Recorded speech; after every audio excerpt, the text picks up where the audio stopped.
sore itu asar lah ya, habis asar itu 3:30 saya itu. Nah lagi saya ngecek. Yang tadi perempuan yang di depan pohon delima itu mas, yang anak perempuan ini tadi, cewek ini tadi, mendadak ada di samping motor mas. Tes gitu aja, tangannya megang ke motor, bilang, tolong saya mas. Saya temuin lah itu, yang anak 2 itu tadi. Wah pelanggan baru nih, kita lihat motornya, wih motor mahal nih ya gitu. Tapi mas, selama saya taruh di depan, selama 3 hari itu, ada suara nangis di motor itu. Cuma mas, cuma harusnya di podcast ini saya cerita yang asisten mekanik tak kasat mata saya. Cuman karena durasinya panjang ini kan nggak mungkin saya cerita setahun dong nanti di sini ya. Mas Jamal saya kasih cerita ini di Kota Lasem. Langsung di lokasi bengkel saya pertama, di area makam saya buka bengkel. Mas Jamal nanti saya kasih tahu di mana tempat saya ngubur jari saya juga.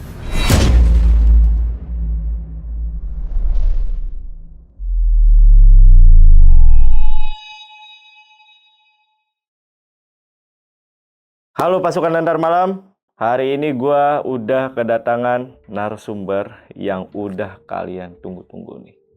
Karena di hampir setiap videonya Lantar Malam, kalian meneror di kolom komentar untuk kita mengundang narasumber ini.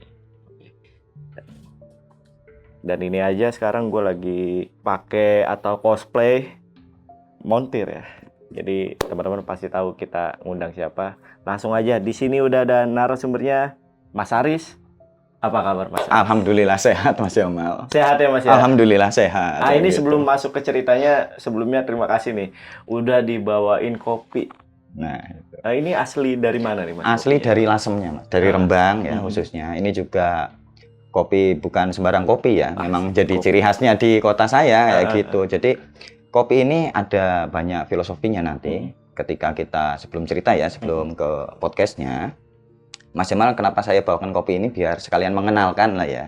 Ciri khas orang Rembang kalau lagi ngumpul kesehariannya setelah kerja mungkin kayak gitu ya. Jadi ya rutinitas kesehariannya orang Lasem ya. Itu lewat kopi di warung ini tadi ada filosofi awalnya gini Mas. Kenapa harus kopi lelet? Kayak gitu kan ya. Kopi lelet ini simbolisnya dari orang Lasem dan Rembang sendiri ini tadi buat menjadikan satu dari perbedaan. Jadi udah nggak ada perbedaan.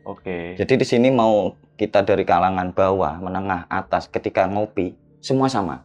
Nah kayak gitu. Dan terus kalau kita mau minum kopi juga nggak boleh dari gelasnya langsung. Oh gitu. Nggak boleh, nggak boleh. Jadi kalau ngopi di Lasem itu ciri khasnya gini Mas Jamal. Gimana? Ditaruh kelepeknya dulu. Bener-bener warkop banget ya. Iya.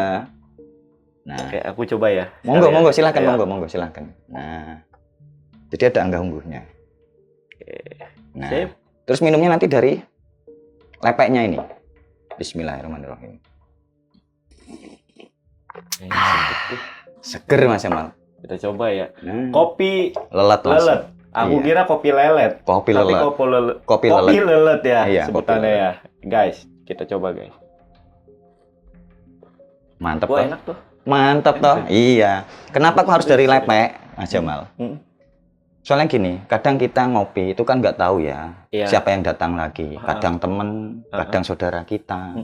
Kalau kita ngopi langsung nyeruput dari gelasnya, terus ada beliau yang pengen join, kan ya nggak enak juga. Nah, menjaga adab di situ. Jadi kita bisa tetap menjaga persaudaraan, terus bisa juga menyatukan satu rasa. Kayak gitu, paham ya? Paham. Oke, itu tadi ya filosofi dari sedikit dari kopi lelet ya. Asli dari Lasem. Rembang. Biasanya juga Mas Aris kalau habis kerja di bengkel pasti kayak gitu. Nggak bisa ketinggalan kalau kopi ini. Itu dia tuh. Dan ini guys, kemarin udah pasti tahu nih pasukan Lantar Malam bahwa cerita dari Mas Aris itu kan viral ya. Dan ada beberapa teman-teman pasukan Lantar Malam itu sampai nemuin foto bengkel sampai di tahun 2015. Nanti ditampilin. Nah, sekarang kita bakalan lanjutin nih guys, cerita dari Mas Aris untuk part 2-nya. Nah, kalau boleh tahu part 2-nya ini ceritanya masih yang sebelumnya, di bengkel sebelumnya, atau pada saat di rumah? Kemarin kan sempat di notice ya? Oh iya. Iya Mas Jamal, jadi sekarang itu saya pindah bengkelnya udah di rumah, udah benar-benar buka di rumah. Jadi bongkaran mesin juga ada di rumah ya gitu. Cuman ya itu ada kejadian janggal terjadi pas saya buka di rumah ini tadi. Jadi ada motor yang masuk ya gitu dalam keadaan yang nggak mau nyala, sama sekali nggak bisa nyala gitu. Nggak taunya ini motor bekas dipakai begal Mas, bekas dipakai begal. Ini motor korbannya atau motor siapa? Nanti saya ceritakan semua. Oke. Nanti saya ceritakan semua. Siap. Berarti Mas Aris sendiri sampai saat ini itu masih lumayan sering ya dapat motor yang masuk ke bengkel, itu banyak kejadian yang aneh gitu. Ya kalau diomong lumayan ya Mas Jamal, bukan lumayan lagi, tapi malah sering banget. Ya, sering banget. Makanya di part kedua ini ya, saya akan ceritakan salah satu pengalaman saya yang benar-benar gak ada yang tahu, dan Mas Jamal adalah orang nomor 6 sebelum pasukan Lentera Malam tahu akan cerita ini. Tapi gue nomor 6 guys, kalian nomor 7 berarti. Nah, ya gitu. Jadi tontonin sampai habis, kalau enggak rugi banget. Nah, itu dia itu ya, pesan dari Mas Aris. Jadi gue juga pengen teman-teman tonton videonya sampai habis seperti biasa. Dan kalau pengen jadi narasumber juga seperti Mas Aris, kalian bisa langsung aja DM ke Instagramnya Lentera Malam. Atau kalian juga bisa hubungi ke nomor WhatsApp yang ada di bawah ini guys.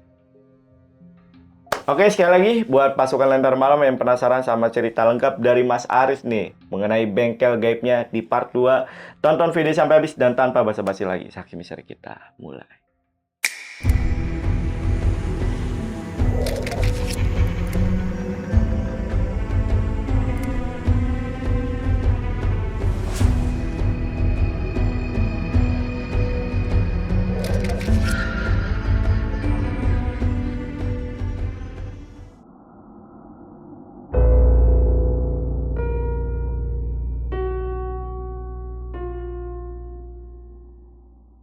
Jadi gini Mas Jamal, jadi kita tarik dulu setelah ini ya, saya kemalingan itu.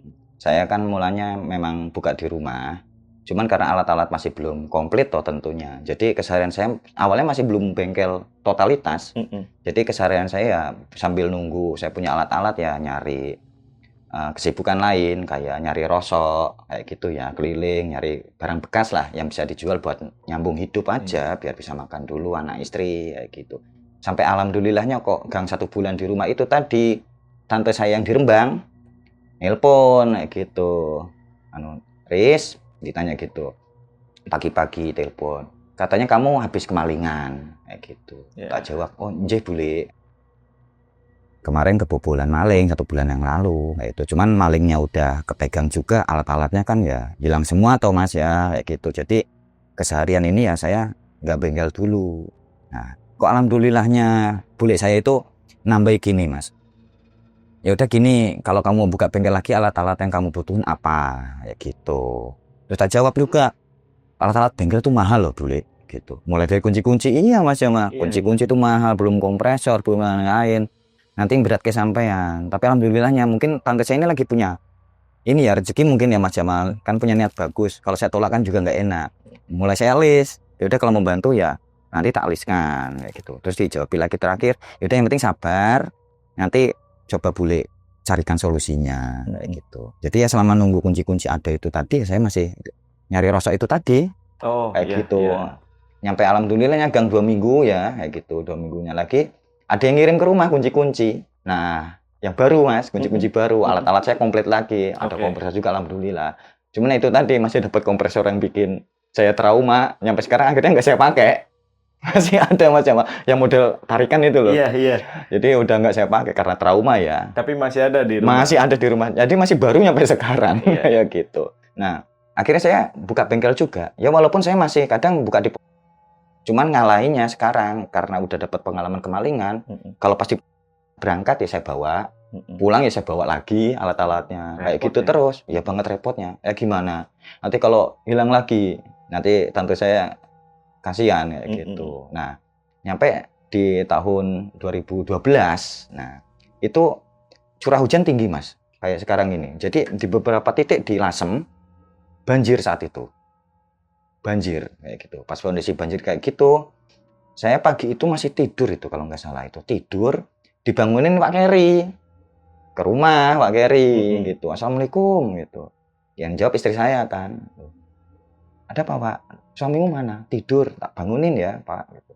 Iya, bangunin minta tolong motorku mogok soalnya. Yang Pak Keri gitu. Terus dibangunin sama istri saya. Pak, dicari Pak Keri tuh kayak gitu.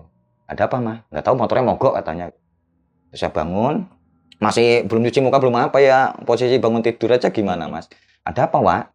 Minta tolong itu motorku mogok. Wong tadi pas berangkatnya nggak gimana-gimana kok mau pulang kok malah mogok. Nah, sampai dari mana? Nonton banjir. Nonton banjir, Mas. Orang mah nonton itu. Nonton banjir, Mas. Uniknya gitu ya. Orang mah nontonnya konser ya, ini nonton banjir ya, maklum ya. Kan emang jarang terjadi ya gitu karena ada banjir. Nah, kejadian gimana awalnya? Kecemplung lah gitu. Enggak kecemplung kayak gitu. Ya, normal aja orang kena air aja enggak ya gitu. Nah, emangnya di mana toh motornya sekarang? Ya tak tinggal di LA, di pemakaman LA. LA bukan Los Angeles loh, Mas. Tapi ya. Apa tuh? LA lemah banget. Oh, oke. Jadi panggilannya pemakaman LA. Jadi arahnya itu kalau dari bengkel saya itu ke kanan, Mas. Itu ada pemakaman juga luas kayak gitu ya. Jadi mau ke di situ. Karena lokasi banjirnya juga dekat jembatan di situ. Nah, saya minjem motor mertua ya gitu. Buat boncengin Pak Keri. Ayo Pak, saya boncengin. Enggak, aku sama orang lah kayak gitu. Jadi saya ikutin aja. Udah nyampe tempatnya, nah dari jauh itu, Mas.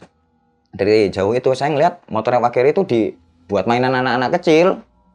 Banyak gitu. Ya saya notisnya mikirnya itu anak-anak yang pada nonton banjir juga kayak gitu. Paling pada jahilan sama anak-anak kecil kan ya kayak gitu. Cuman ya jumlahnya banyak, ada 6 sampai 10 anak lah kayak gitu di motornya Pak Keri itu tadi. Orang udah nyampe ke motornya kayak gitu. Kan parkiran di dekat makam ya itu ya. Kita jagrakin 2 itu di situ. Itu anak kecil-kecil lah tak suruh minggir dulu, minggir deh. Om mau kerja.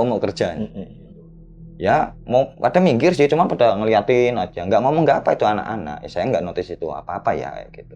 Akhirnya kontak saya on kan, saya lihat kok speedonya kok normal. Businya paling Pak Keri.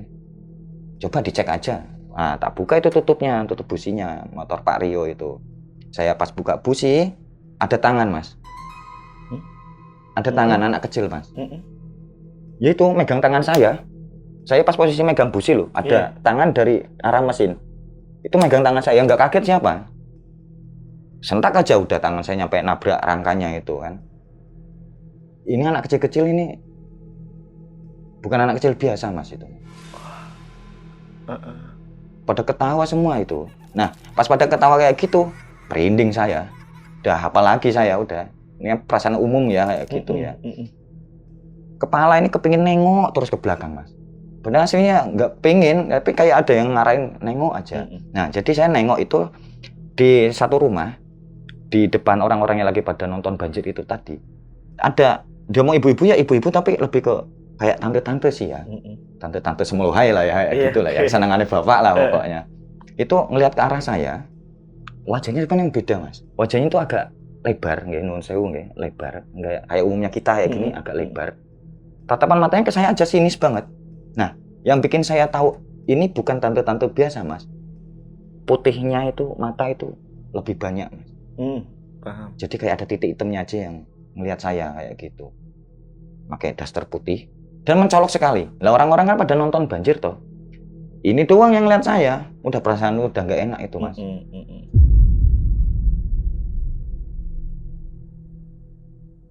Mau kabur gimana ya? Wah, Keri motornya masih mogok kayak gitu. Itu cepet-cepet aja terus busi tak pasang lagi. Saya tahu ini anak-anak ini paling lagi diawasin tuh. Karena saya sentak kan, Mas, kayak gitu. Saya sentak, saya suruh minggir kan. Motor busi tak pasang, wah Keri saya panggil. Wah, motor ini nanti saya oblek nyala, tak kabur. Ada apa, Mas Haris? Nanti tak ceritain di rumah kayak gitu. Udah pokoknya nurut aja ngapa sih ya kayak gitu. Ya udah, Mas Haris. Tak ngikut caranya sampean wae. Nah motornya itu jagrab 2 tak siap-siap tak nyalain, Pak Kiri udah di atas motor Mas itu. Tak nyalain ketika nyala, Pak Kiri kabur, saya kabur bawa motor. Udah mendadak jadi sembalap aja udah itu. Bukan pembalap loh ya, kalau pembalap di sirkuit. Jadi sembalap aja udah. Nyampe ke tempatnya Pak Kiri, ke rumahnya itu, terus tak ceritain. Tadi motormu itu dibuat mainan anak-anak kecil. Lah Pak Kiri gini, anak kecil mana? Tadi yang pada duduk di motor sampan, loh aku lagi buka busin sampan loh, tanganku dipegang. Anak kecil mana, Riz? Nggak ada loh. Ya itu dari situ saya tahu ya kan bener itu bukan anak-anak biasa. Terus saya ceritain itu yang di rumah tadi juga ada yang lihat kok. Tante-tante sih, semlohai kayak gitu.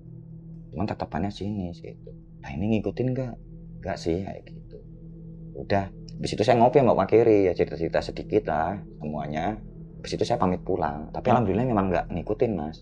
Nah, keesokan harinya ya, kan pagi itu saya dapat bongkaran toh. Iya. Nah, karena saya bangun kepagian ya 5:30 udah bangun itu dibikinin istri saya kopi juga di depan bengkel saya, di bengkel yang di rumah. Jadi sambil ngeruput kopi, sambil ngerokok santai ya. Ada bapak-bapak jalan-jalan pagi kayak gitu. Kan kalau pagi biasanya ada bapak-bapak, ibu-ibu pada jalan-jalan nggak pakai sendal ya Iya, gitu. iya.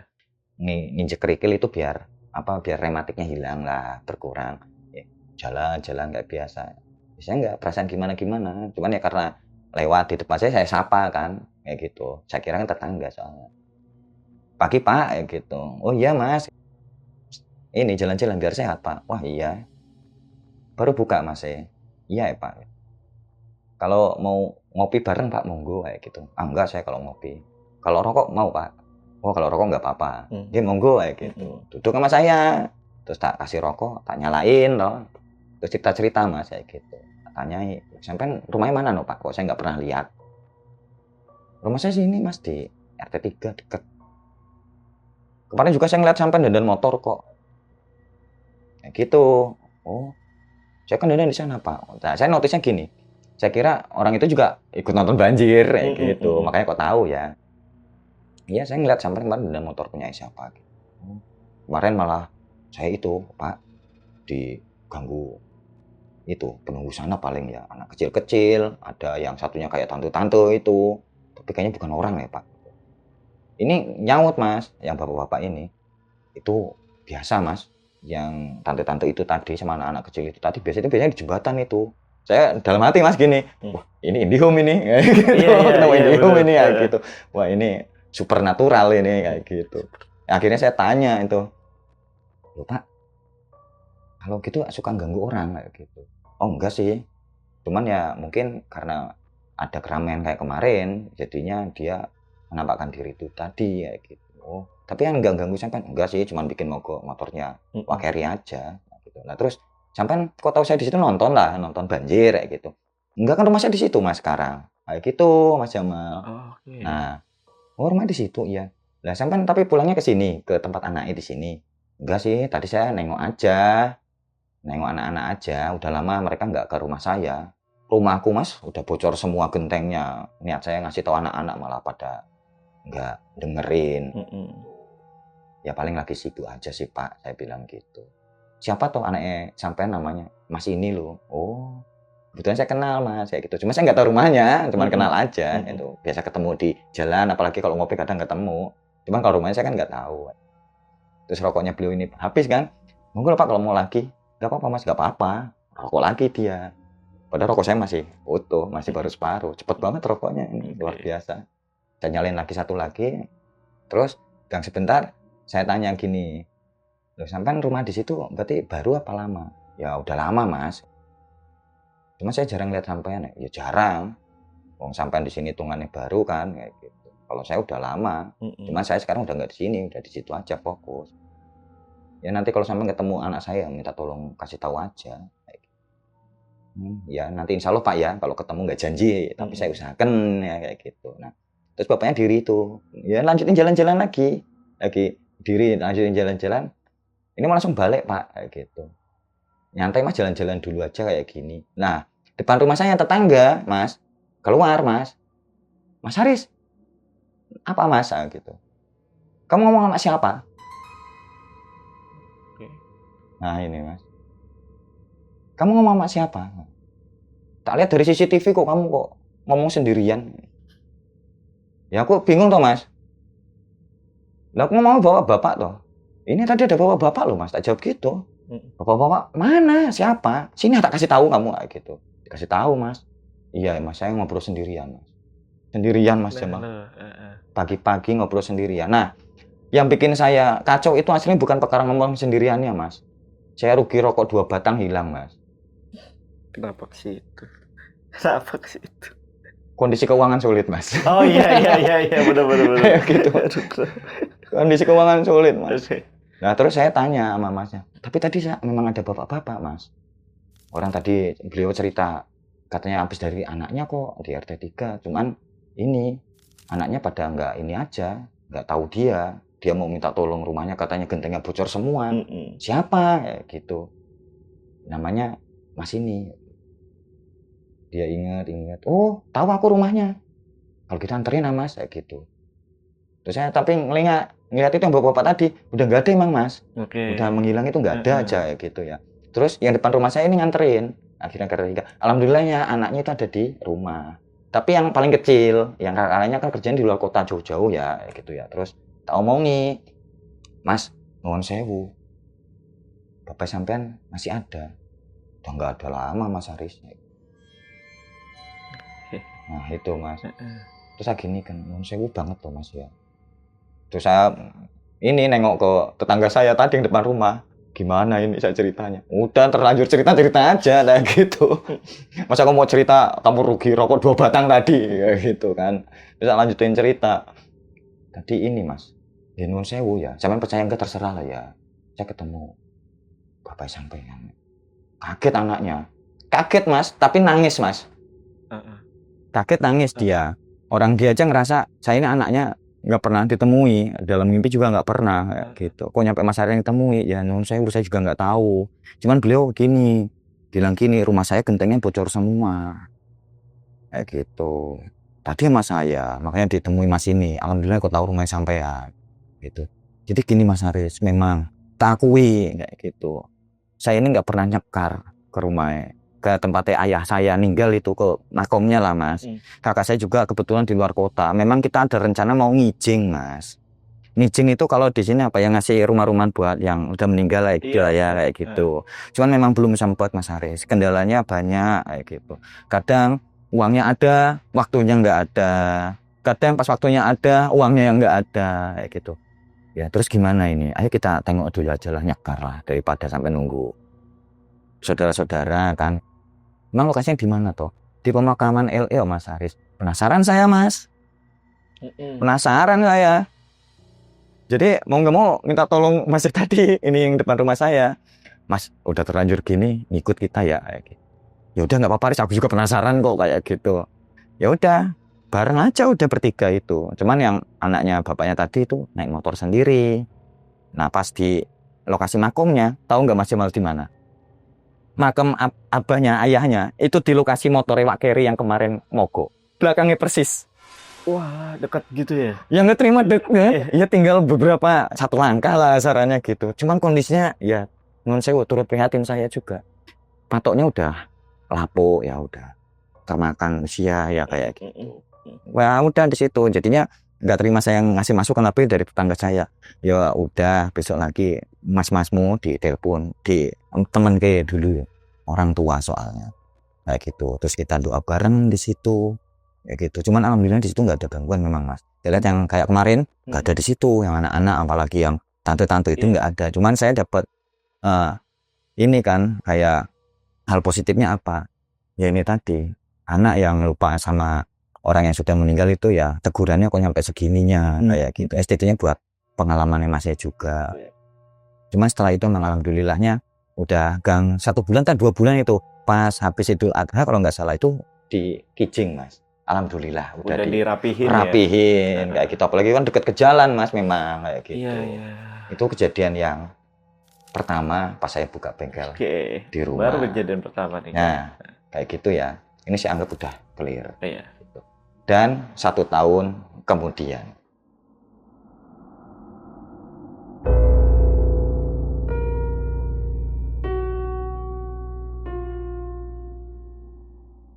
Jadi Gini Mas Jamal, Jumat kan saya libur ya.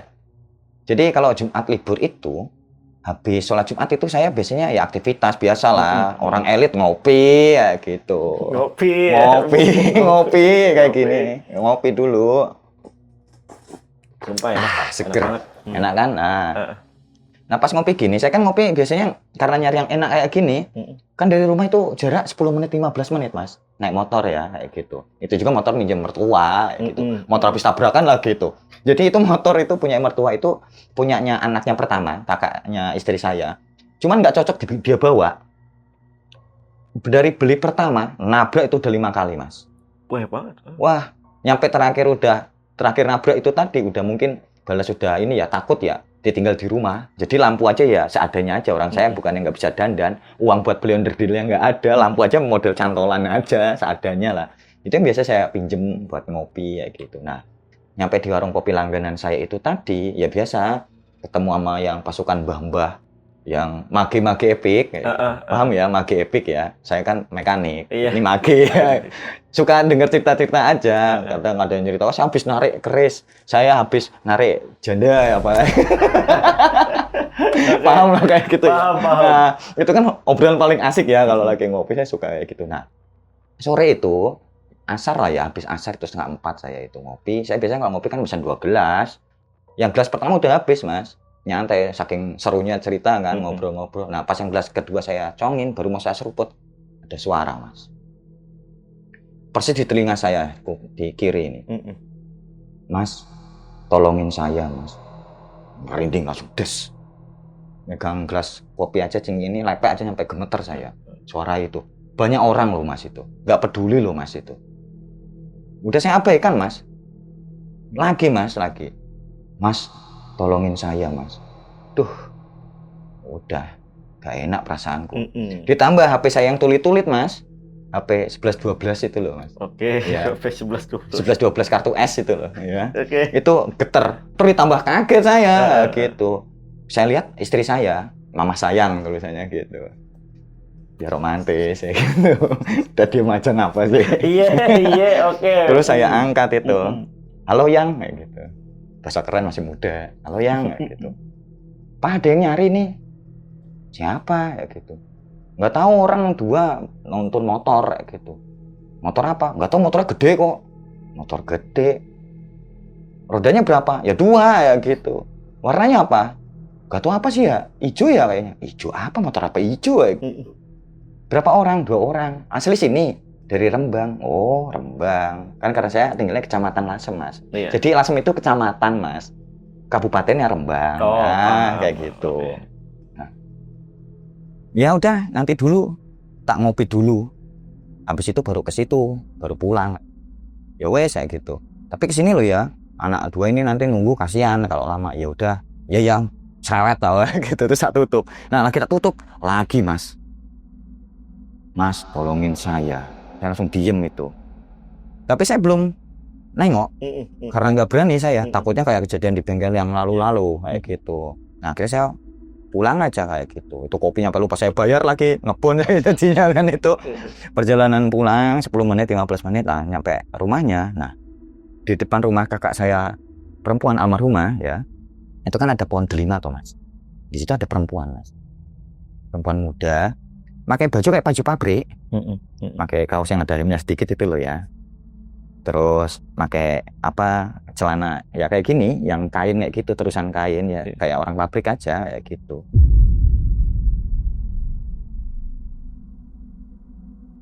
Diem aja, cuma ngeliatin saya aja. Saya nggak notice kalau itu tadi yang suara. Oh, iya. Kayak gitu. Saya temuin lah itu yang anak 2 itu tadi. Wah, pelanggan baru nih. Kita lihat motornya, wih, motor mahal nih ya gitu. Alhamdulillah rezeki ini kalau nyampe rusak uang banyak ini ya gitu. Mikir saya gitu pertama. Lumrah ya, namanya juga mekanik nyari duit kok gitu. Barang tak temui, dari mana Mas? Rembang Mas, saya Rembang Kota. Oh, kenapa motornya? Mogok ya Mas, nggak mau nyala. Dari awal sampai sekarang nggak mau nyala motornya. Loh, dari awal nyampe sekarang nggak mau nyala kayak gitu. Nah, emangnya nggak ada bengkel kan di sana? Apalagi di Rembangnya kan bengkel banyak toh Mas. Udah dibawa mas ke bengkel manapun, ngomongnya sama, nggak ada kerusakannya mas. Kompresinya bagus, pengapiannya bagus, yang ini motor masih baru kategorinya kok. Tapi nggak mau nyala. Nah terus saya ngedengar dari salah satu bengkel di Rembang, kalau kamu mau dorong coba itu, cari bengkel gaib. Siapa tahu bisa nyalain nih motor. Kayak gitu. Mungkin perlu didoain katanya gitu mas. Ini orang ini gimana ya? Saya udah bilang bolak-balik, saya ini mekanik loh mas. Kayak gitu. Kok ini orang aneh-aneh kan katanya kayak gitu. Akhirnya nih anak ke tempat saya, cuman pertama dia ke arah Mamah Lingling. Oh, yang awal dong ya? Yang awal. Nah, ke sana tanya ke Mamah Lingling. Itu kan masih ada Mamah Lingling kayak gitu. Loh, bengkelnya tutup, Bu. Kalau Jumat libur, Mas, di rumah. Apalagi orangnya habis kemalingan. Sekarang ya di rumah. Rumahnya sebelah mana? Oh, di sana. Terus dikasih tahu, terus dia tanya orang-orang, balik lagi ke tempat saya itu tadi. Oh, kayak gitu toh. Coba saya cek dulu ya, Mas ya, kayak gitu. Orang yang bilang gini, pokoknya gini Mas Aris, kalau perlu ganti apa aja yang rusak, ganti motornya Mas, kayak gituin, tak bercandain gitu, ya sama aja nggak dandan kayak gitu. Intinya kalau sampai butuh apapun, ngomong, saya modal siap, aman, tenang, kayak gitu. Masalah duit beres, seneng ya Mas, wah alhamdulillah rezeki nomplok ini kayak gitu kan. Saya cek itu dengan PD-nya saya. Nah lagi saya ngecek, kompresi bagus, pengapian bagus, dari kontaknya saya lihat jalurnya nggak ada yang putus. Ya bagus aja mas, tapi saya nyalain, loh, nggak mau. Saya nyalain, nggak mau. Yang tadi perempuan yang di depan pohon delima itu mas, yang anak perempuan ini tadi, cewek ini tadi, mendadak ada di samping motor mas. Tes gitu aja, tangannya megang ke motor, bilang, tolong saya mas. Wah itu udah. Pada saya ngira tadi itu orang loh mas, mbak-mbak itu tadi loh. Tak kira ya dia mau ada perlu sama kakak saya mungkin ya gitu. Malah langsung saya diri, itu yang anak 2 tak kasih tahu, mas ini motor pindah ke belakang aja mas. Masih saya abaikan itu mas. Nah gimana, ada orang customer baru. Kalau saya tahu-tahu, oh iya mbak, kan lucu toh mas, ini bengkel waras enggak kan gitu kan kayak gitu ya. Ya udah di belakang aja mas, lebih enak kalau di belakang, tempatnya lebih luas, lebih lega gitu. Lagi pula alat saya juga di belakang. Oh ya mas, terus dituntun ke belakang ini tadi. Tapi sambil nuntun itu tadi saya mikir mas, gini, jangan-jangan ini korban ditabrak motor ini. Kan gitu ya awal saya kayak gitu. Ada apa ya? Terus saya tanya itu pas sampai belakang, mas sampai ini motornya beli baru apa gimana ini? Kok platnya juga jauh ya? Oh saya baru dapat mas, baru dapat. Cuman memang itu ya nggak tahu, orang beli dari awal aja udah kondisinya mogok. Makanya dapatnya harga murah kayak gitu. Makanya saya mau, harganya murah, paling mogok bongkar ya beranilah kayak gitu, masih untung lah. Nggak ada cerita apa-apa di belakangnya, nggak ada ya mas. Saya mikirnya, nah nggak ada cerita apa-apa di belakangnya, nanti ini pelaku lagi kayak gitu. Saya mas, selama saya buka bengkel loh, saya nggak pernah loh nyampe nanya, mas KTP ada nggak? Nggak pernah. Saat itu saya agak curiga sama ini anak 2. Soalnya apa? Ya maaf ya, ada perasaan curiga ya kayak gitu. Soalnya apa, motor ini datang berbarengan sama sosok yang nggak mereka lihat. Takutnya ada kaitannya sama hal-hal yang aneh-aneh. Bengkel nanti dikiranya juga salah satu komplotannya kan juga nggak enak toh mas ya. Nah jadi saya tanya, mas nuwun sewu, ini motor kan paling nggak saya dandani nggak 1 hari 2 hari selesai. Paling nggak saya minta waktu 3 hari sampai 1 minggu. Boleh tahu KTP ini sampean nggak? Jadi nanti kalau ada apa-apa, saya tahu alamatnya sampean, sama nanti tinggalin nomor HP. Oh iya ada mas, dikasih KTP-nya. Anak 2 itu, teman saya ini yang satu kerja di sini mas, bangun di sini, kuli bangunan mas, kayak gitu. Dilihat, saya lihat, alamatnya juga sama. Terus saya alasan ke dalam rumah, sebentar ya mas ya, tak ke dalam dulu, ini mau kencing dulu, mau pipis dulu, nggak enak aku. Oh iya, pada ke dalam ternyata mau saya catat itu mas. Nah, pas KTP itu saya bawa ke dalam, suara lagi mas, bukan mereka. Udah terlanjur tak pegang KTP ke depan, wah, apa ke dalam rumah, malu kan saya. Ya udah di dalam rumah ya pura-pura kamar mandi aja di tangan aja. Jadi yang lain mau nulis nggak jadi saya. Karena udah ada sosoknya itu bilang bukan mereka. Cuma saya kan jadi tambah tanda tanya ya kayak gitu ya. Akhirnya KTP itu saya kembalikan, tinggalin nomor HP aja mas. Dikasih sama mereka, saya omong kayak gitu. Mereka siap. Yaudah Mas gini, tak tinggal aja 3 hari sampai 1 minggu nggak apa-apa. Pokoknya nyantai aja Mas Haris. Sampai jadi nggak masalah di sini dulu. Kita nggak inilah terburu-buru. Nanti Mas Haris kalau butuh ya kita tinggali uang. Alah nggak usah kalau uang santai. Mereka juga jadi ikut takut karena udah beli motor yang nggak mereka tahu ya gitu. Jadi saya ngasih alasan kayak gitulah ya. Akhirnya ditinggal udah. Nah, selama ditinggal itu Mas, motor nggak pernah saya masukkan ke dalam bengkel saya. Oke. Saya taruh di luar aja. Mau kehujanan di situ, kepanasan di situ, harapan saya apa? Pergi sendiri. Oke. Paham lah ya? Malas saya ngurusin kayak gitu Mas lah ya. Spot jantung aku Mas kayak gitu. Tapi Mas, selama saya taruh di depan, selama 3 hari itu, ada suara nangis. Ya, di motor itu, sore itu tapi, nggak malam. Jadi sore pas saya lagi dandan motor yang lain juga, sambil ngopi. Cuma saya abaikan memang, kayak gitu, biarin aja. Cuman kondisi saat itu memang hujan hari pertama itu. Nah, sampai hari kedua, ini malam Mas, yang hari kedua. Kalau nggak salah itu tengah malam lah, kayak gitu. Ada suara nangis. Saya tahu itu dari motor itu juga. Orang saya lagi nonton TV ya, kayak gitu. Cuman saya biarin juga. Kondisinya masih hujan aja kayak gitu. Memang lagi musim hujan Mas, kayak gitu. Harapan saya tapi dalam hati ya moga-moga kena hujan ini kedinginan pulang dia ya gitu harapan saya ya gitu. Nah, sampai hari ketiganya nggak cuma saya Mas yang tahu. Malam pertama saya kira saya sendiri yang dengar. Saya abaikan bodoh amat pokoknya mah gitu. Nah kan malam itu ada suara nangis toh. Paginya saya ke depan mau minta kopi ya biasanya kayak gitu. Kalau pagi kan saya ngopi toh, ke depan minta ibu biasanya dibuatkan. Ibu yang nanya gini, tadi malam ada yang suara nangis itu siapa toh? Istrimu tah? Itu enggak ibu.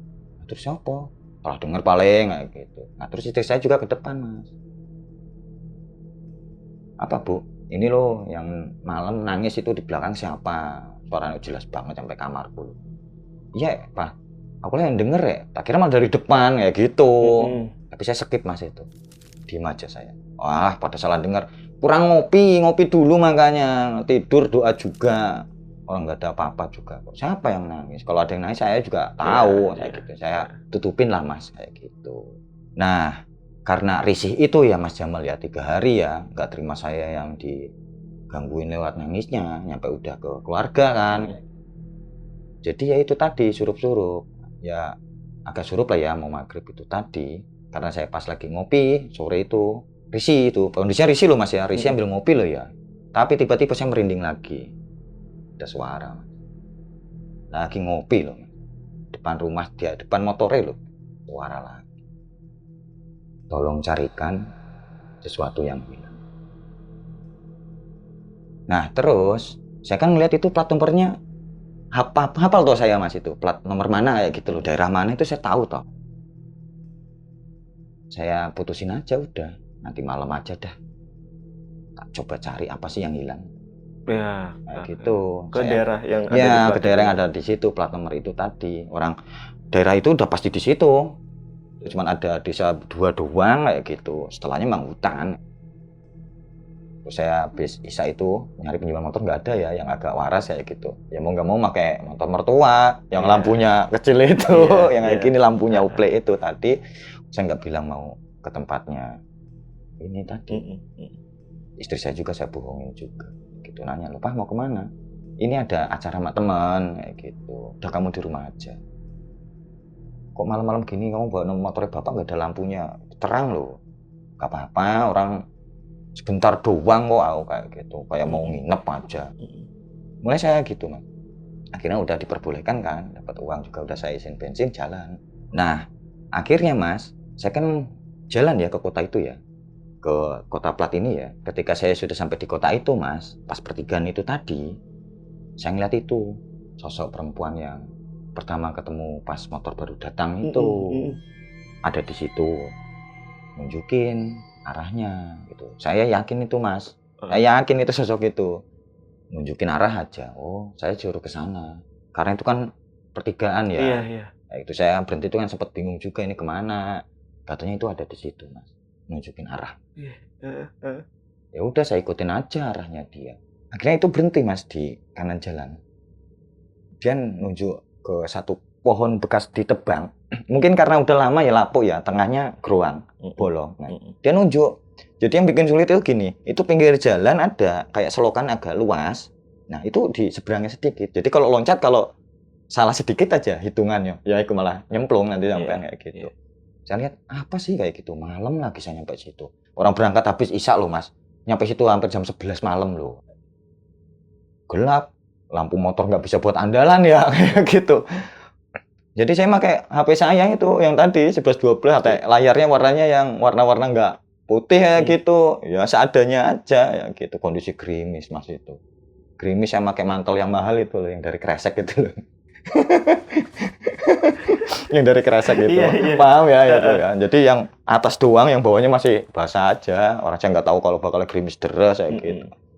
Ya udah nekat aja saya, yang penting selesai. Barang apa sih, penasaran ya Mas? Barang apa toh?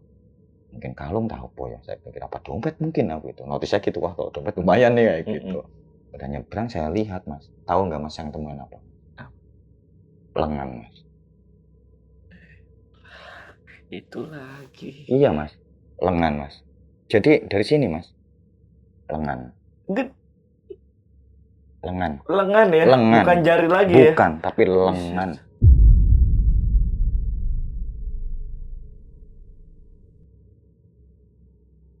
Di situ menghitam, ada hewan yang gerak-gerak.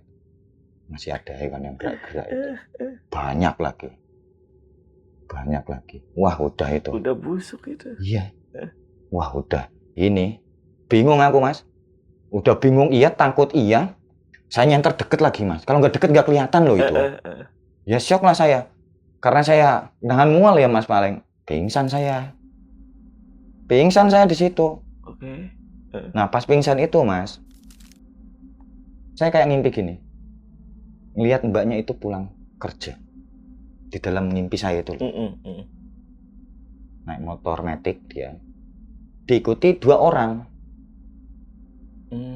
Diikuti 2 orang. Yang belakang ini bawa sajam Mas. Bawa sajam. Kayak yang gede itu. Nah itu. Diikuti. Lah mulanya mbaknya ini agak pelan. Pas nengok ya, di dalam mimpi saya pas nengok tahu-tahu dia ngegas lagi motor. Nah, pas ngegas, entah ada omongan apa saya nggak tahu. Tahu-tahu yang belakang ini nyabetin senjatanya.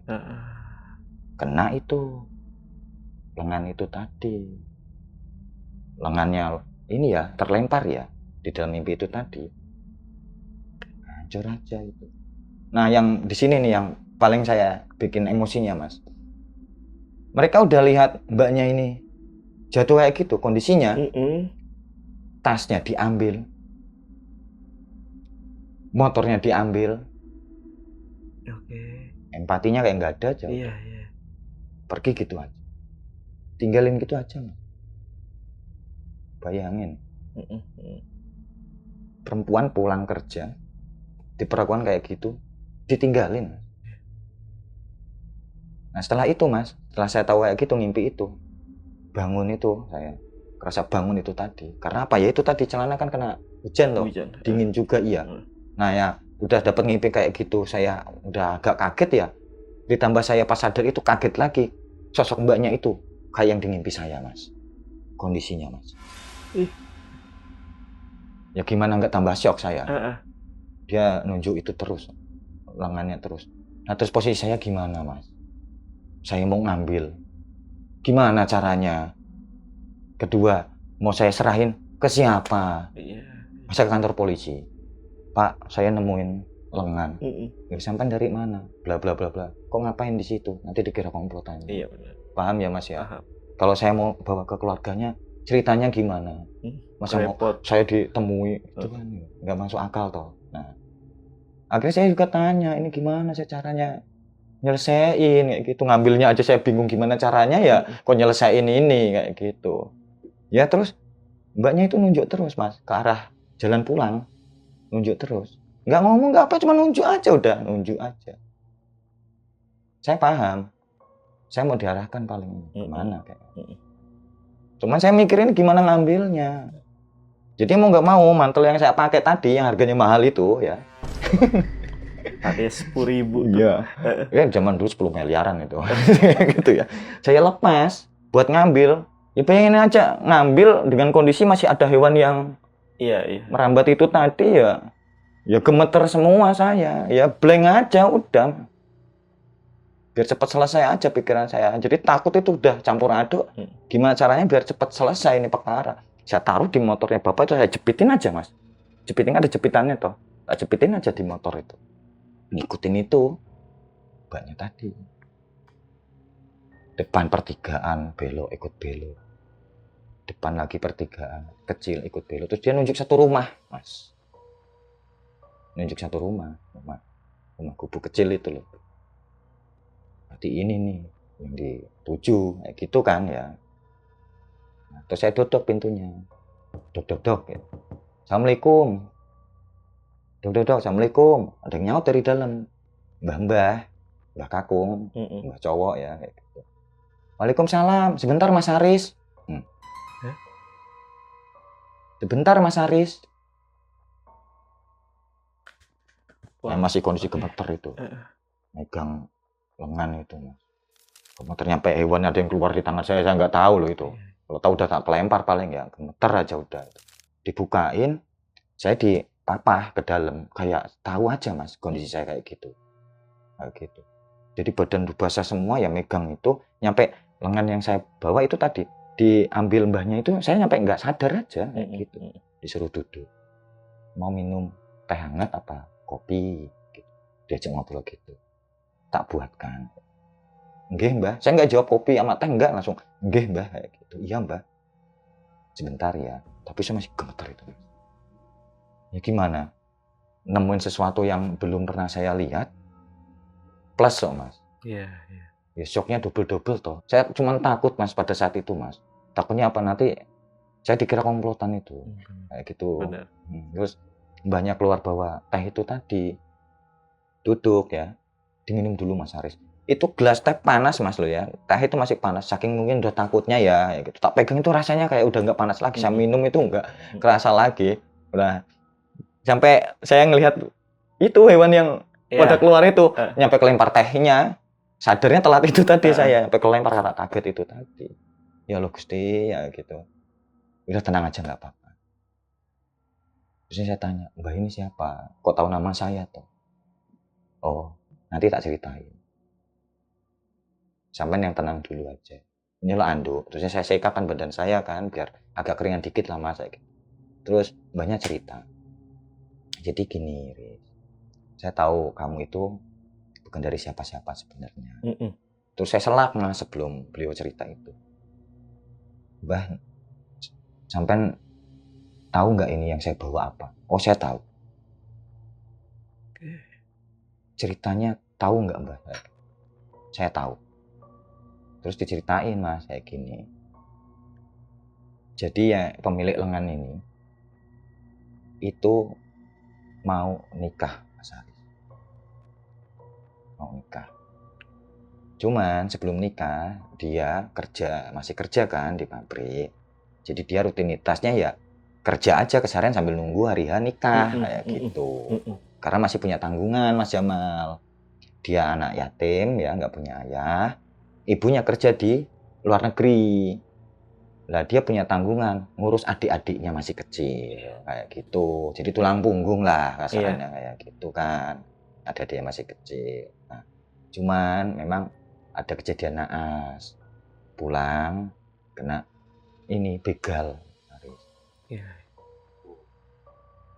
Nah, terus pelakunya gimana mbak? Saya gitu Mas Jamal, pelakunya gimana? Terus dia ceritakan gini. Jadi pelakunya itu tetangga desa sebelah. Kalau dari kejadian kemarin menurut ceritanya udah beredar, pelaku ini tadi punya hutang kepada suaminya mbaknya ini tadi. Pelaku begal ini mas, punya hutang sama suami mbaknya yang dibegal ini. Calon suami pada calon saat suaminya. itu. Terus anak dua ini tadi, begal ini tadi, ke rumah calon suaminya mbaknya ini tadi minjem motor. Alasannya gini, kamu nikah kan? Iya. Saya punya hutang sama kamu berapa? Besok tak kasih uangnya. Tapi aku pinjemin motormu ya. Tak buat ngambil uang. Jadi pinjemin, uang namanya temen ya. Motor itu dipakai, ternyata mas, motor yang dipakai buat begal ya. Aduh, gila. Dan yang paling ngerinya lagi, itu tadi korbannya aja. Istrinya, calon istrinya itu, masnya. Itu orangnya nggak tahu pertama mas. Nggak tahu pertama. Nggak tahu. Sampai akhirnya ya, gang beberapa hari, kepegang mas, begalnya itu. Gara-garanya apa? Dia ngejual motor itu tadi karena jual cepet ya. Masih di kota itu. Itu kan gobloknya mereka berarti. Iya. Nah, Pelaku ya. Nah, karena sudah ada laporan ada begal ya, korbannya ada, motornya nggak ada, dicarikan motornya, pegang di penadanya dicari siapa yang bawa ke sini? Itu anak 2. Dijemput, tahu nggak mas?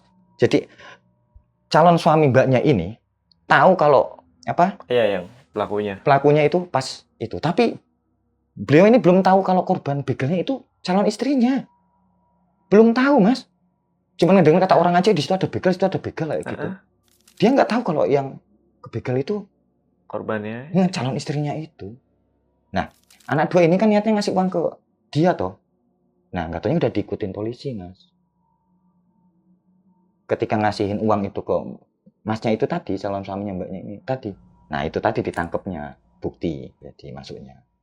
Kayak gitu. Akhirnya ada polisi, ada urusan kayak gitu. Kan yang calon suaminya mbaknya ini tadi nggak mau ikut campur kan kayak gitu ya. Malah marah dia, lah kamu bayar utang sama aku kok. Malah pakai uang hasil begal. Tangkep aja pak, saya nggak ikut campur kayak gitu. Terusnya polisi yang satu bilang gini, cuman gini loh mas, nuwun sewu. Motornya sampai yang dipakai loh kemarin, kita buat jadikan barang bukti dulu ya. Di kantor polisi paling nanti sebentar doang kok, buat reka adegan, habis itu dikembalikan kayak gitu. Oh ya monggo dibawa aja pak. Bawa aja. Marah dia sama teman yang 2 ini tadi. Nggak nyangka aja. Kok ternyata uang mau dikembalikan kok pakai uang hasil begal. Terus dia yang calon suaminya ini kan kata mbahnya itu tadi di rumah. Lah kan masih kepingin kontekan sama ini ya. Calon istri aku nggak pernah bisa mas. Sudah 3 hari tuh nggak pernah bisa. Yang ibunya bilang gini. Yang ibunya masnya. Paranin aja ngapa sih? Sibuk paling dia kerja. Mumpung kamu juga di rumah. Gitu ya bu ya. Iya entah. Pas masnya ini mah keluar rumah mas. Adiknya sama Pak Leknya itu omnya. Itu ke rumahnya. Jadi pas berhadapan lah dilalahnya gitu. Yang adiknya nangis sudah. Mas gitu. Mbak mas kayak gitu. Nangis. Kan bingung ya orangnya ya gitu. Masnya ini bingung lah. Yang Pak Leknya ini tadi ngomong. Bakal bojomu, calon istrimu kemarin kena musibah. Musibah kenapa Pak Le kayak gitu. Habis kena begal, lemes langsung. Lemes mas. Karena apa? Dia baru aja ngelihat temannya 2 itu tadi dipegang polisi ya, beserta motornya. Nah, otomatis dia mikirnya kan langsung notisnya dapat loh mas. Benar. Motornya dipakai temannya buat begal. Kok dilalah ya apesnya kok calon istrinya kan. Udah kayak orang gila mas itu mas. Kayak orang gila mas. Oh, ibunya tahu, bapaknya tahu, nangis kabeh itu. Kata mbaknya udah rame itu sekampung jadinya. Gimana mau nikah ya? Udah persiapan udah. Tinggal nunggu harinya loh, kayak gitu ya. Jadi selama ini ya, beberapa hari, udah kalau kurang salah kata mbaknya itu sekitar seminggu nyampe hampir 10 hari. Kayak orang gila aja udah. Itu yang cowoknya itu. Apalagi pas motornya kembali dianterin ke rumah itu. Kan tahu mas, motornya dia yang dipakai, wah tambah edan lagi. Benar. Nah, nyampe akhirnya mas endingnya ini loh yang ngeri mas ya. Makanya ini juga buat contoh juga janganlah. Segimanapun kita punya musibah kalau bisa janganlah berpikiran pendek lah ya kayak gitu ya. Pagi itu mas karena ini masnya udah nggak mau makan, ngurung diri kamar terus ya kayak gitu ya. Kan orang tuanya khawatir ya, nyampe dibawaan ibunya ke kamar nasi kan niatnya. Pintu dibuka mas, posisinya udah. Udah rame lagi. Terus kayak gitu, makaminya mau nggak mau kan dijejerke sama calon istrinya ini tadi, mbaknya itu tadi. Nah motornya biar nggak eleng-elengin orang tuanya dijual, ketemu masnya ini yang di Rembang itu tadi. Cuman kondisinya itu tadi nggak mau nyala sama sekali. Padahal masih bagus gitu ya. Bagus ya, motor masih baru loh mas, kayak gitu. Jadi di sini kita bisa ngambil kesimpulannya kan gini mas Jamal. Terkadang malah hal yang bahaya itu ada di sekitar kita, bahkan nggak jauh kan kayak Benar. gitu. Nah, terus saya tanya kan, Mbah, kok sampean tahu cerita kayak gini detail? Dari mana? Ngomong dia, saya kakeknya. Waduh. Mbah-mbah ini mas, Iya. kakeknya mas. Jadi dia juga dapat mimpi. Beberapa hari lagi ada orang kesini, Mas Haris. Kakeknya. Makanya kok pas saya duduk pintu assalamualaikum kok tahu nama saya kayak gitu mas. Nah gang sebentar ada suara nangis dari dalam mas.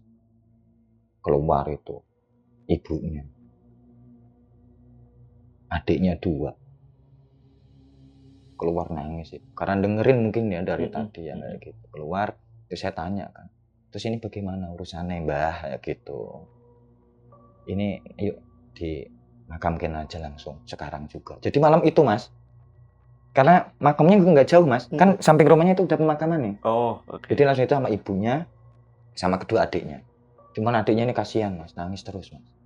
Ya gimana ya, orang ibunya di luar negeri kan mulanya kan kayak gitu. Sebelum pulang kan adanya cuman kakaknya perempuan ini sudah kayak ibunya atau malah nggak ada ya gitu. Ya kehilangan orang tua juga sama aja, nangis terus itu. Jadi selama proses dikuburkan ya lengannya itu tadi nangis terus itu. Habis itu didoain kayak gitu, kayak gitu. Nyampe udah selesainya, saya juga akhirnya mau nggak mau jadi tahu kan, oh pemakamannya di sini kayak gitu. Ikut doain juga. Terus ketika sudah balik ke rumahnya, mereka cerita sedikit ya tentang kenapa kok saya bisa tahu, itu saya ceritain dari awalnya kayak gitu. Terus ketika saya pamitan pulang, mbaknya juga udah bilang, ini semoga-moga nggak ada apa-apa Mas Haris, semoga selesai. Terus saya pamitan pulang. Pulang saya udah, ya mulanya mikirnya gini kan, ringan aja ya Mas ya. Jadi pulang tuh mikirnya banyak saya. Mikir banyak lah Mas, kalau nggak mikir banyak itu gimana. Ini nanti gimana kalau pulang itu pulang aku pagi loh Mas, hitungannya loh. Mau pagi loh itu jam berapa, 2:30 nyampe rumah jam 4 lah. Iya, gitu. karena lama ya. Lama ya gitu, belum berhentinya gitu. Ini pulang saya bukan senang perkara motor ini pasti nyala, udah pasti ini nyalanya. Saya mikirnya gitu. Saya ngomong sama istri saya gimana, jelasnya dari mana ya gitu, yang saya bingung kayak gitu. Atau saya pulang ke rumah, nyampe rumah, klik motor itu Mas, ya. Mau saya ambil kunci, baru saya kontakin loh, klik, kring, nyala Mas. Subuh-subuh saya nyalain motor itu, ding ding ding ding ding, nyala Mas. Langsung nyala. Nyala, seneng Mas. Tapi istri saya Mas, bawa sapu Mas. Kemana? Iya, nggak usah pulang. Nggak usah pulang ngomong gitu. Nanti di depan, mah uang mah bodo amat, bodo amat sama uang. Nggak usah pulang kamu. Tapi Mas cerita ini saya skip memang. Dan saya baru cerita sama istri saya kemarin-kemarin. Jadi yang tahu cuma 3 teman saya, istri saya otomatis tanpa saya cerita, Mbak E Nuril dan Mas Jamal kayak gitu. Saya orang ke-6. Mas Jamal orang nomor 6. Orang ke-6. Orang ke-6. Cuman ya ini tadi saya juga nggak nyangka kalau kejadian kayak gitu. Motor yang saya dandani malah jadi alat untuk begal melakukan kejahatan. Di mana motor itu dapat minjem dari salah satu calon pengantin. Benar. Dan yang jadi korban begalnya juga ini tadi calon pengantinnya juga kayak gitu sih.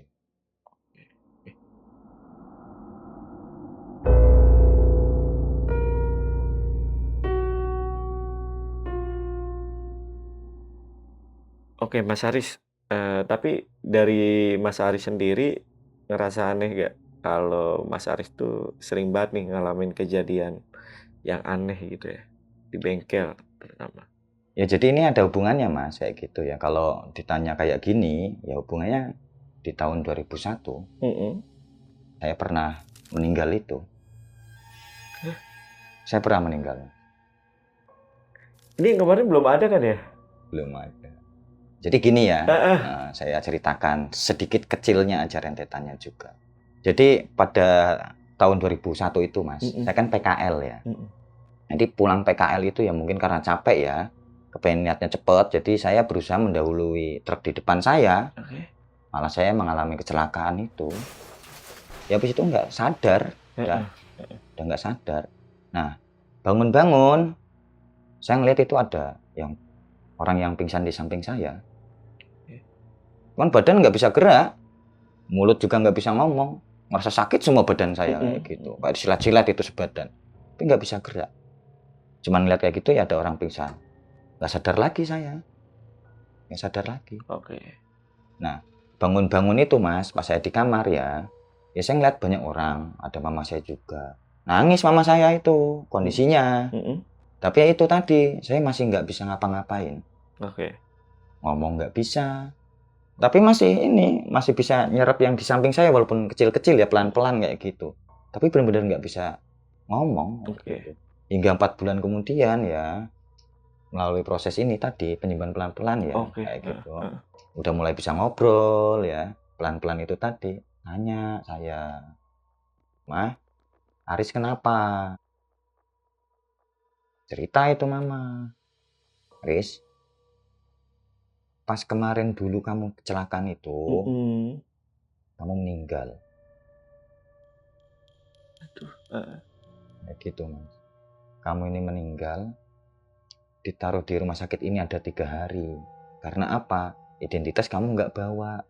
Jadi pihak rumah sakitnya, kalau ada kejadian kayak gitu tanpa identitas, ditunggu nyampe ada orang yang nyari kayak gitu. Kalau nggak ada, biasanya 3 hari dimandikan, dimakamkan dulu ya, sebagai Mr. X kayak gitu." Iya, biasanya ada tuh. Atau saya tanya lagi, "Tapi Aris kayak pernah mimpi Mas, itu bangun itu ada orang pingsan di sampingku." Mama cerita kayak gitu. Apa? Jadi gini Riz, yang bikin kamu ketemu itu, yaitu kamu ketika pas dimandiin kamu megang tukang jenazah yang mau mandiin itu tangannya. Jadi tangan yang mandiin saya Mas, pemandi jenazah, saya pegang.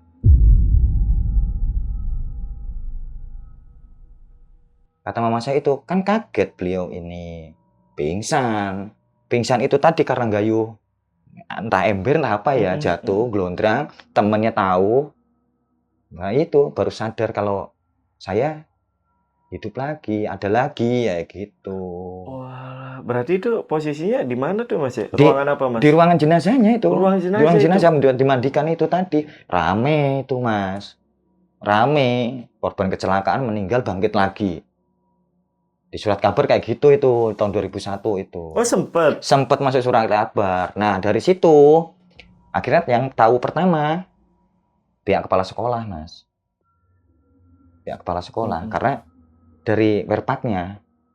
Ya. Werpak ini tadi kayak gitu. Werpak saya memang tulisannya kan udah hilang, sablon biasa ya. Cuman warna werpak kayak gini yang punya memang di sekolah saya itu doang. Oh iya. Kayak gitu, tahu dari situ. Kepala sekolah saya ke rumah sakit memastikan saya ini muridnya dulu itu. Oh ya ini murid saya. Terusnya ngubungin pihak bengkel yang saya ikuti PKL.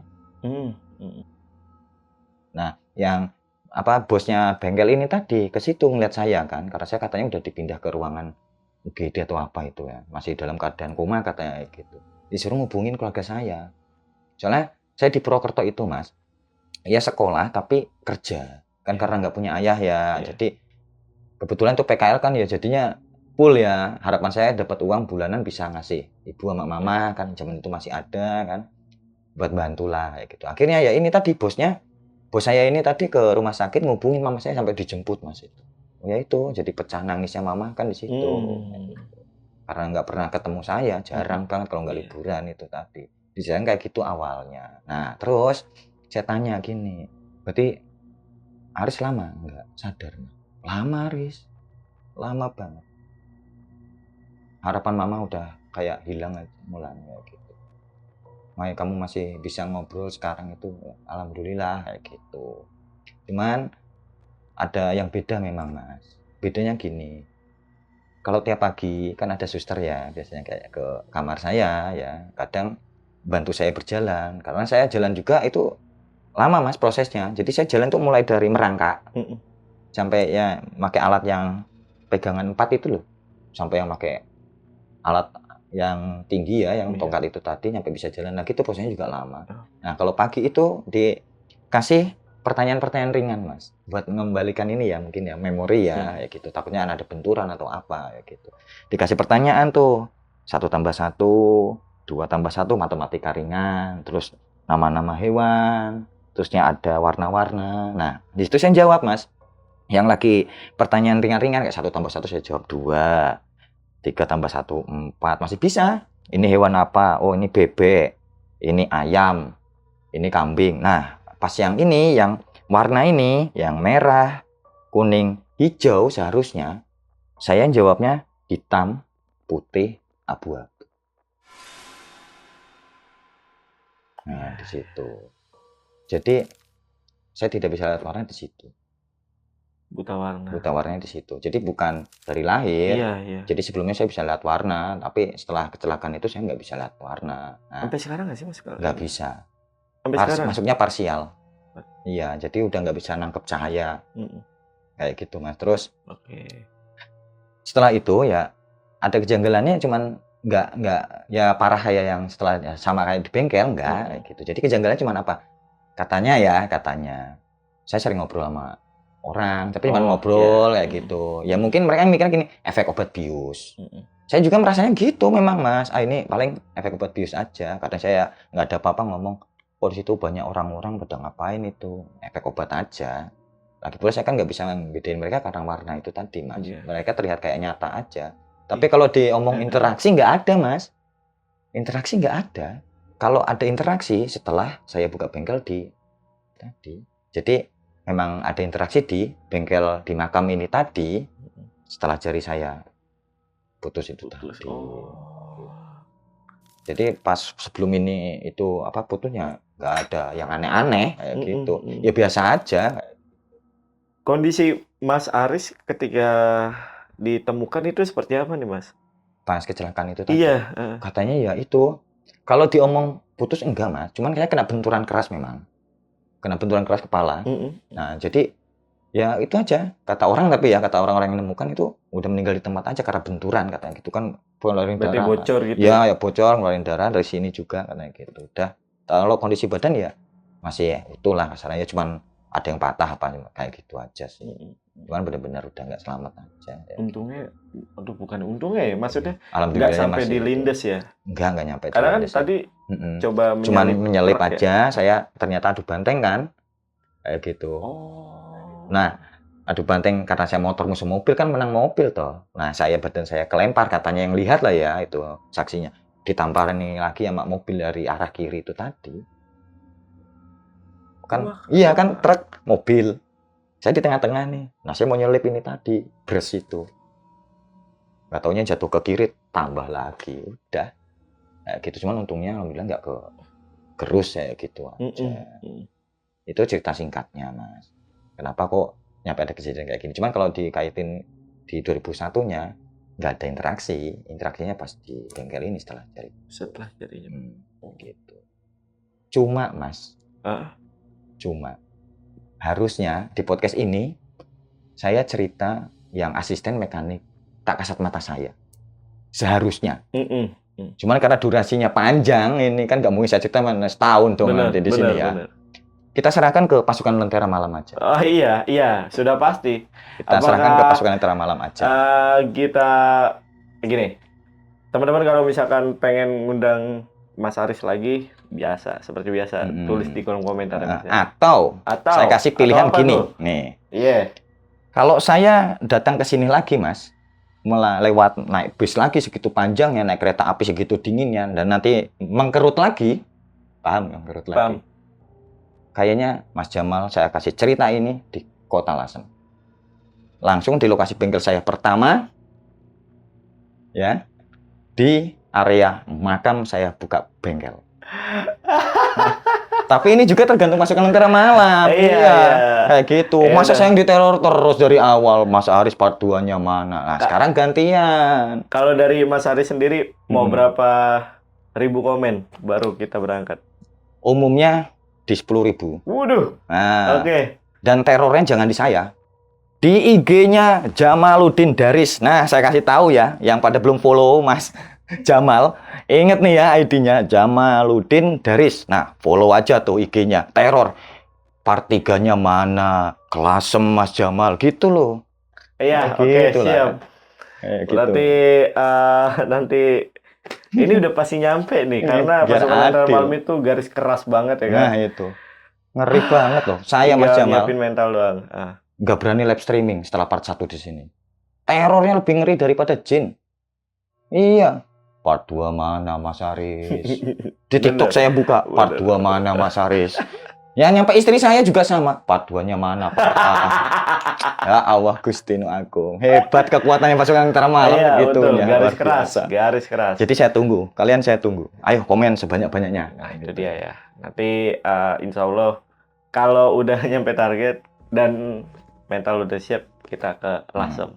Saya akan cerita asisten tak kasat mata bengkel motor gaib. Ya, di tempat Bengkel saya pertama yang pertama ya. di pemakaman itu. Oke. Daripada penasaran. Iyalah, spal spill. Mas Jamal langsung yang ke sana. Ekstrimnya Mas Jamal, korban yang di tikungan dan yang guru itu tadi. Lokasinya di situ. Mas Jamal nanti saya kasih tahu di mana tempat saya ngubur jari saya juga. Oh ya kan di situ ya. Di situ. Dan lokasi kita syuting juga kebetulan di situ. Penampakan jahat. Ada penampakan jari nggak tuh? Kayak gitu. Oke.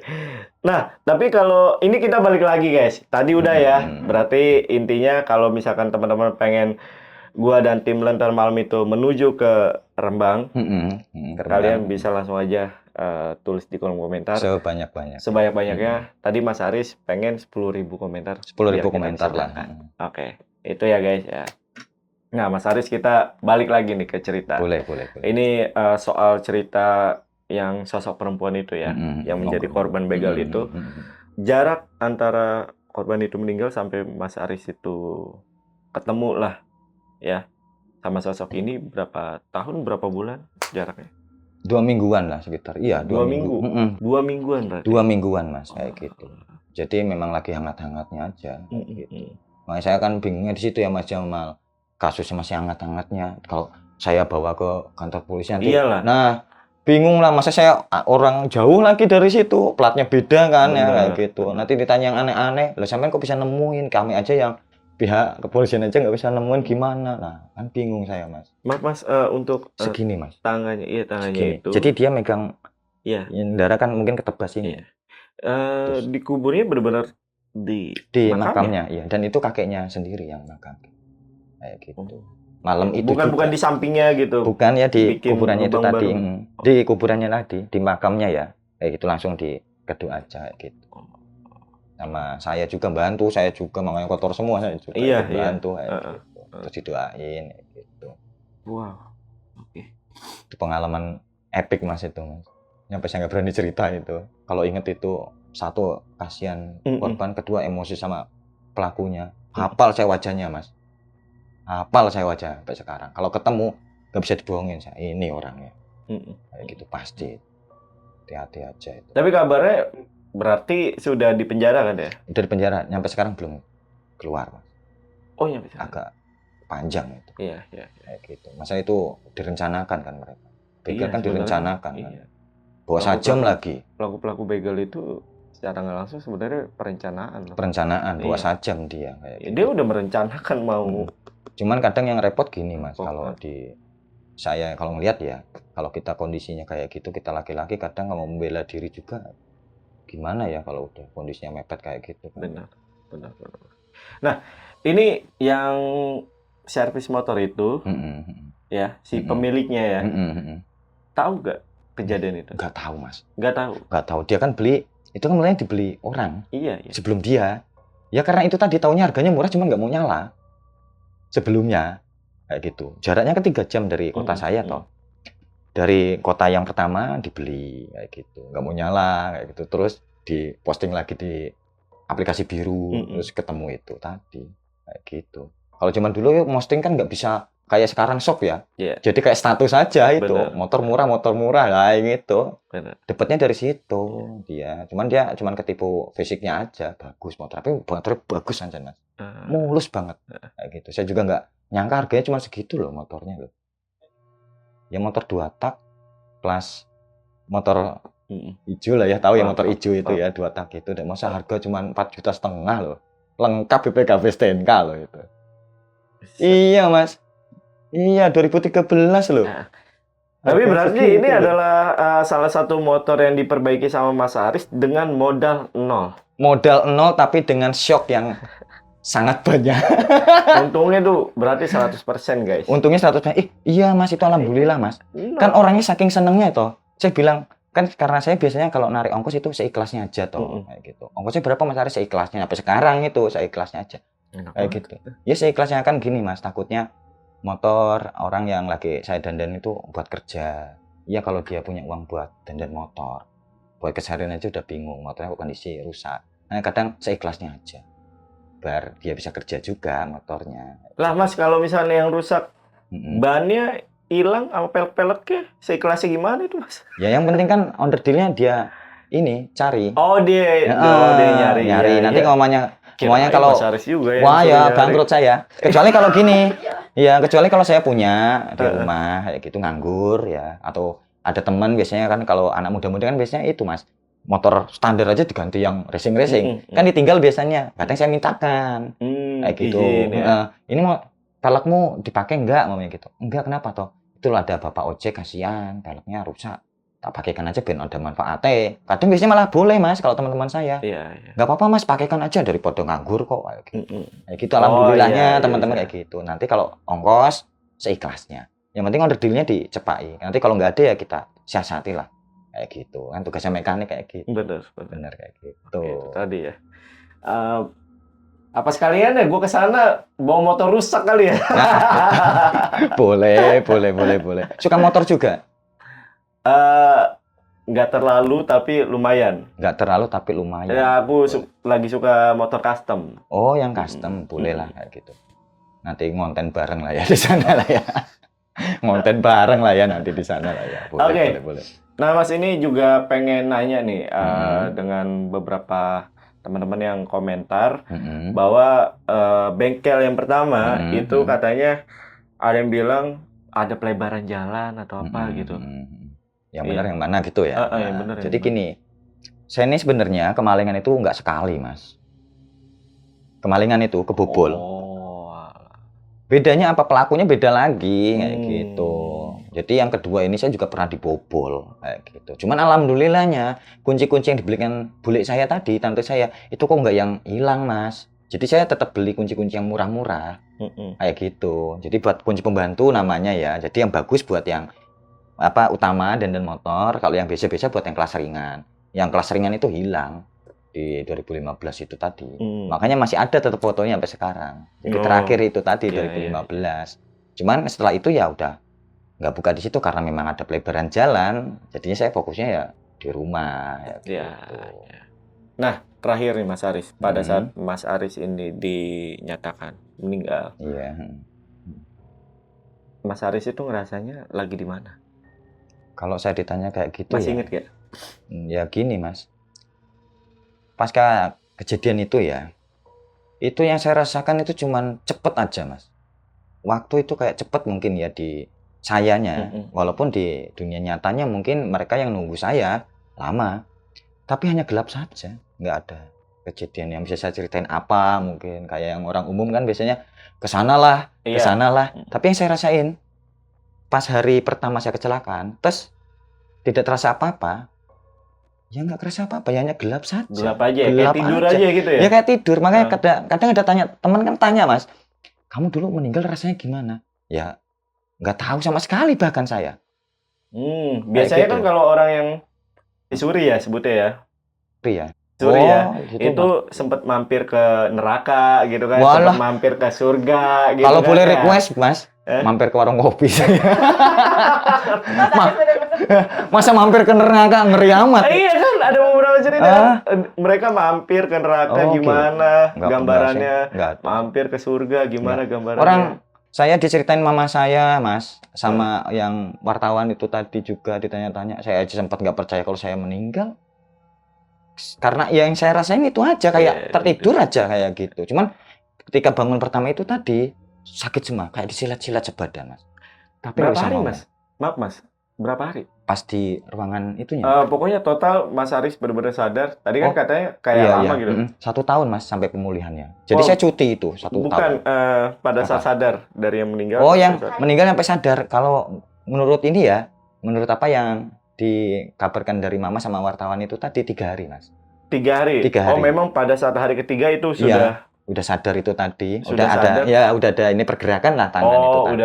Udah itu ya ditolong sama kepala sekolah segala macam ya, dikabarin ya. Kayak gitu. Jadi terus dipindah 3 harinya pas mau dimandikan itu kan. Pas dimandikan itu.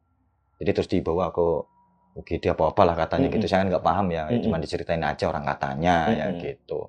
Cuma setelahnya memang kayak gitu. Jadi nggak nyampe berminggu-minggu di ruangan es, jadi ikan garing nanti saya kayak gitu ya. Dan total sembuhnya itu 1 tahun kayak gitu. Jadi dari mulai proses saya koma ya, nggak sadar itu tadi sampai saya bisa jalan lagi. Cuman efeknya itu tadi saya nggak bisa lihat warna. Tapi bukan berarti saya nyerah ya, Mas ya. Jadi saya juga terus belajar karena kan cuman tinggal bedain aja kayak gitu. Nah, sebelumnya saya tahu warna kan. Oh, ini warna hijau ya, samain aja sama daun kayak gitu. Di kabel juga sama. Makanya kadang tanya kemarin kan gitu. Nah, terus kamu nggak bisa lihat warna, benerin kabel gimana? Rusak semua kabel. Nah, ini loh pertanyaan yang membagongkan juga. Gitu. Mekanik itu ya akalnya yang dikeluarkan. Kalau nggak tahu ini kabel warna apa ya tanya lah. Iya sih. Iya sih, itu. Mas Jamal ini warnanya apa? Hijau. Kasih isolasi kertas hijau. Tulis aja pakai isolasi kertasnya kabel warna apa? Merah. Orang di bengkel saya ada catatannya jelas itu di bawah kabel. Kabel warna merah, hitam, hijau. Apa tinggal narik aja. Gak ada yang sulit. Iya benar. Gitu. Kalau kita mau berusaha, jadi jangan jadikan kelemahan kita atau kekurangan kita buat alasan buat kita males. Wah itu tuh. Itu iya. yang paling penting. Tapi malah kalahkan kelemahan itu. Biar jadi penyemangat kita usaha. Betul. Kayak gitu. Kalau saya yang buta warna aja mampu, apalagi kalian yang normal. Kayak gitu. Malulah. Itu ya, itu sekalian pesan. Nah, itu sekalian buat pesan. teman-teman yang nonton ya. Jangan pernah nyerah sama keadaan. Aku sampai lupa kalau Mas Aris itu buta warna. udah Padahal udah di-spill ya? Udah. Di video sebelumnya. Ternyata alasannya itu. Oke, kalau gitu Mas Aris sekali lagi terima kasih udah datang lagi ke studionya Lentera Malam dan semoga nanti kita bisa ke tempatnya Mas Aris. Jangan senang dulu. Karena lokasinya bener-bener di luar bayangannya Mas Jamal. Udah pasti nih ya kan nanti. Pasti. Nurli itu mintanya malam aja bang. Loh, memang harus malam karena gini Mas Jamal. Kalau kalau nggak malam, nggak serem. Gak kepo, gak horor. Nah, gitu. Kapan lagi? Jadi nanti di sana kita dapat kata-kata baru. Berani kita kejar, takut kita kabur. Tapi setidaknya bareng Mas, kabur. Iya benar. Itu aja, nggak sendirian, aman, tenang aja. Aman ya. Kabur bareng aja nanti. Ya. Tapi yang paling penting nanti adalah nunggu siapin mental dulu, Mas. Oke. Dan saya sambil nunggu Mas Jamal datang ke kota saya siapkan kopi terbaik juga. Itu ya. Jangan lupa kopi 6 lasem. Jangan lupa. Kopi lelet. Kopi lelet. Enak guys, sumpah. Enak. Kalian harus coba. Oke, untuk video kali ini gue rasa cukup. Gue Jamal dari Lentera Malam dan Mas Aris dari Bengkel Motor Gaib. Izin pamit. Bye.